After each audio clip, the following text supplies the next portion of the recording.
Okay, so the latest global electricity review for 2024 just dropped, and honestly, it's a real head-scratcher. It tells a story that feels like it can't possibly be true. A story of incredible success and frustrating failure, all happening at the exact same time. It seems like a paradox, but today, we're going to unravel it. So check this out. On one hand, the world generated more clean electricity than ever before in history. An amazing win, right?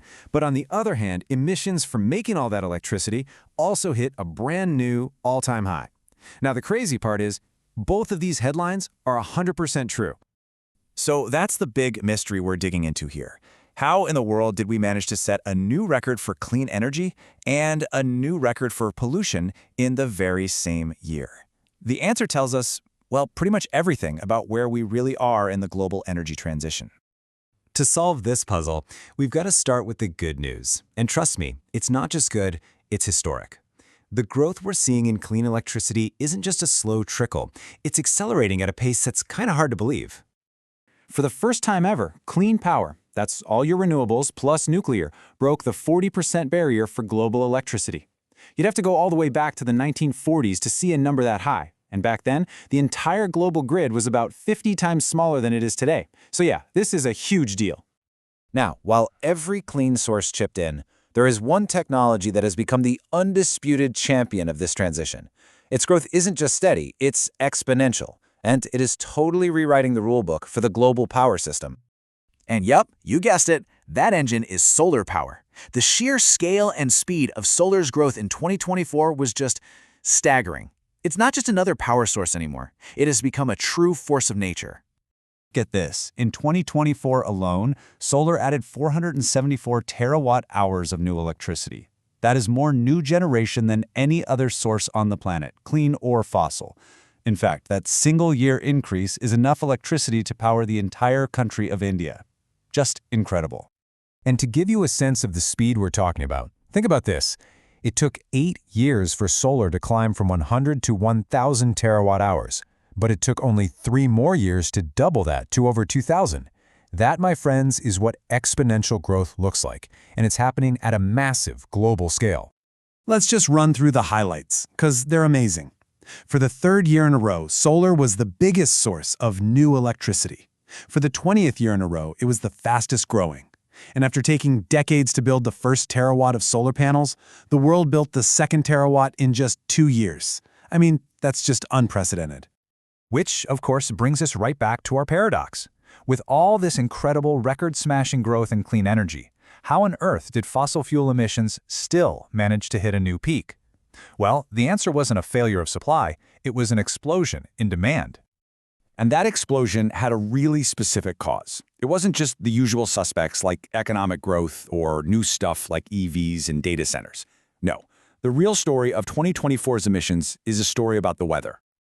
You see, global electricity demand shot up by 4% in 2024. Now that might not sound like a huge number, but it's one of the fastest growth rates we've seen in the last decade. It created this massive new energy gap that had to be filled, and filled fast. Okay, now this chart is where it all clicks into place. This is the aha moment. The report calculates that nearly a fifth of all that new demand came from one thing: hotter temperatures driving people to crank up their air conditioning during extreme heat waves. But look at what caused the increase in burning fossil fuels. That heat wave-driven demand accounts for a staggering 85% of it. So here's the absolute key takeaway. Clean energy's record growth was actually enough to cover 96% of the world's underlying normal demand increase. The fossil fuel record wasn't a sign that clean energy is failing. It was a sign that the extreme weather spike was just so huge that even record-breaking clean energy growth couldn't cover it all by itself. And that difference is so important because it tells us that 2024 was probably an anomaly, an outlier. The deep, structural trend is pointing in a totally different direction. It's pointing toward the beginning of the end for fossil fuel growth in the power sector. This table just lays it all out perfectly. Just look at China, the world's biggest energy user.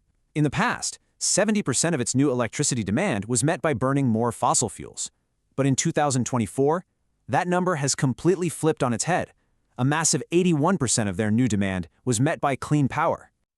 This is what experts call decoupling. You're breaking that historic link where economic growth always meant more fossil fuel growth. And the fact that this is happening now in the world's biggest and fastest growing economies, well, that is the single most important signal for the future.